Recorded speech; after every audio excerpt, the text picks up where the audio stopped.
We will now briefly cover some of the information that indicates that Angelo Roncalli, John the 23rd, was a Freemason and was praised by top-ranking Freemasons throughout the whole world.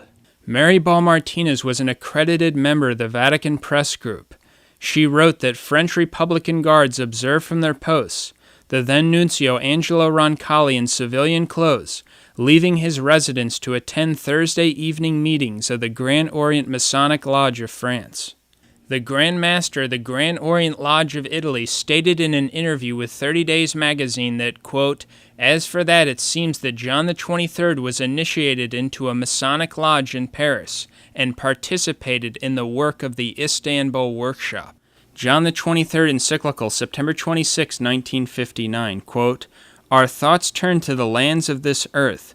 We see all mankind striving for a better future. We see the awakening of a mysterious force, and this permits us to hope that men will be drawn by a right conscience and a sense of duty to advance the real interests of human society." As mentioned in our video, Abortion, Rock Music, and Freemasonry Exposed, the term mysterious force was the original name for Freemasonry. We believe that John the 23rd, by making this statement, was promoting the awakening of Freemasonry throughout the whole world.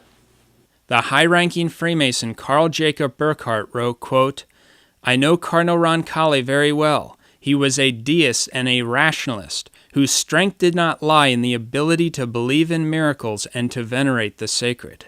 When Angelo Roncalli was made a, quote, cardinal, he insisted upon receiving his cardinal's hat from the atheist and notoriously anti-clerical socialist Vincent Auriol, president of France, whom Roncalli described as, quote, an honest socialist.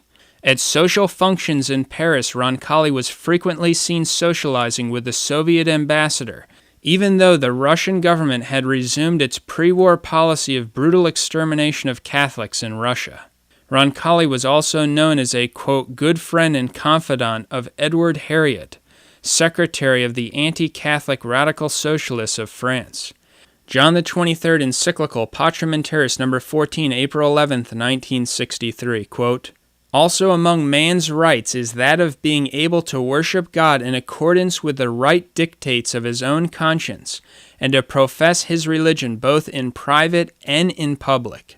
This is heresy. It is not man's right to worship false gods. This is the heresy of religious liberty. This has been condemned by many popes." Pacem in Terris was praised by Masonic leaders themselves as a Masonic document. The official organ of the Supreme Council of the 33rd Degree Scottish Rite Masons of Mexico stated in their bulletin in May 1963, quote, "The light of the great architect of the universe enlightens the Vatican. In democratic and communist countries, Pacem in Terris has been universally praised. The encyclical Pacem in Terris is a vigorous statement of Masonic doctrine. We do not hesitate to recommend its thoughtful reading." In a book published by the Knights Templar Freemasons, they said, quote, "The direction of our action, continuation of the work of John the 23rd, and all those who have followed him on the way to Templar Universalism." The 33rd Degree Freemason Yves Marsudin said about John the 23rd, quote, "With all our hearts we support the revolution of John the 23rd. Shortly after being elected an antipope and moving into the Vatican, John the 23rd found an ancient statue of Hippolytus, an antipope of the 3rd century. He had the statue restored and placed at the entrance of the Vatican Library. John the 23rd said, quote, "If I were born a Muslim, I believe that I would have always stayed a good Muslim, faithful to my religion."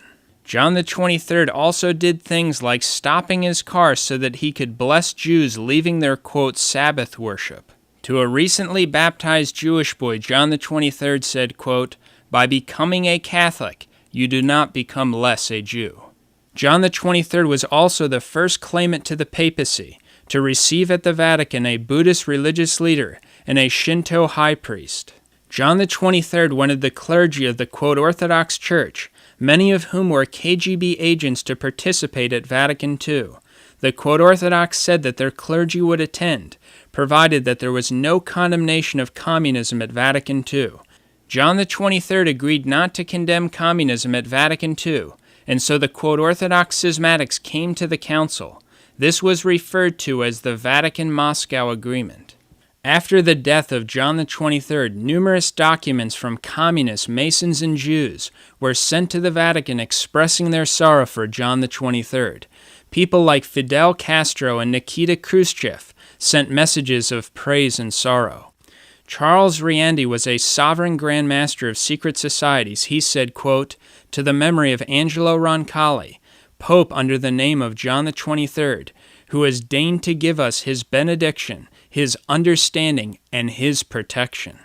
Angelo Roncalli took the name John XXIII. The name John had been deliberately avoided by popes for 500 years because the last man to have taken it was the infamous John XXIII of the Great Western Schism. There are incredible parallels between the recent antipope John XXIII and the antipope John XXIII who reigned during the Great Western Schism. Both John XXIII's called a false ecumenical council in the 4th year of their reigns. Both antipope John XXIII's reign spanned 5 years, and both ended shortly before the 3rd session of their false councils.